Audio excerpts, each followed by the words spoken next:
What did you learn in school today, dear little boy of mine?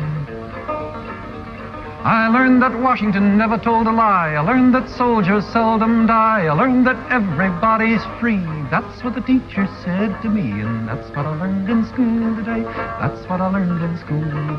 What if there was a school where you could learn to change the world? That's not a line from a sappy protest song, not a bumper sticker you'd see right next to "I break for unicorns." That was the very real dream of a man some called the hillbilly intellectual and others the hillbilly radical, Myles Horton. That dream's official name today is the Highlander Research and Education Center, but everybody calls it the Highlander School, and it's been changing the world since 1932. One of Highlander's first students, Henry Thomas, described it best. The most important thing people ever learned from Highlander, he said, was how we could help ourselves. The dream began in Horton's dissatisfaction with the education profession he'd chosen. It seemed like ordinary people couldn't learn anything about their own lives and problems. All they studied was how other people lived, mostly people in high and distant places. If poor folks could learn about their own lives, gather together to study their own problems, maybe they could figure out how to solve them. Maybe they could learn how to make those lives better. Highlander moved its energies toward the nascent civil rights movement. The whole world knows that in 1955, Rosa Parks refused to give her bus seat to a white man, as then required by Alabama law. What's less well known is that 6 months earlier, she attended Highlander. It didn't give her the idea. She already had that.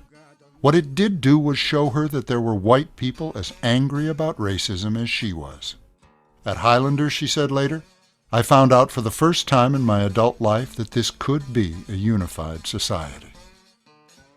Again, seeking common solutions for common problems, Highlander created citizenship schools where poor blacks could learn how to pass the literacy tests that Southern states used to keep them from voting.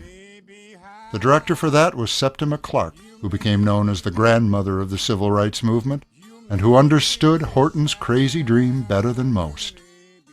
I have a great belief, she said, that whenever there is chaos, it creates wonderful thinking. I consider chaos a gift. It was in the civil rights struggle that Highlander became most famous, and famous for a song. How that happened is a textbook example of Highlander working exactly the way it was designed. From the start, the civil rights movement had songs, lots of songs, but it didn't have a song. One unifying and irresistible anthem that not only said who they were, but that musically expressed all their hope, determination, and spirit. Septima Clark, Pete Seeger, and a new young staffer named Guy Carawan began adapting an old hymn-turned-labor song that Zilphia loved to sing. The word will was changed to shall. Some verses were fitted to the new movement's goals, and the tempo was changed so people could march to it better. It became We Shall Overcome. We shall overcome. Deep in my heart I do believe we shall overcome. Though I join hands so often with students and others behind jail bars singing it, we shall overcome. Sometimes we've had tears in our eyes when we joined together to sing it, but we still decided to sing it. We shall overcome. We shall overcome. We shall overcome. A lot of fuss has been made over the years about exactly who changed what. But in the most elemental way, this was Myles Horton's dream incarnate, a community coming together to identify a common problem and solve it together. We Shall Overcome was carved from the honest wood of tradition, tempered for years in poor churches and angry picket lines, refitted for the next people's movement and taken out into the world singer to singer, march to march, jail cell to jail cell, cause to cause.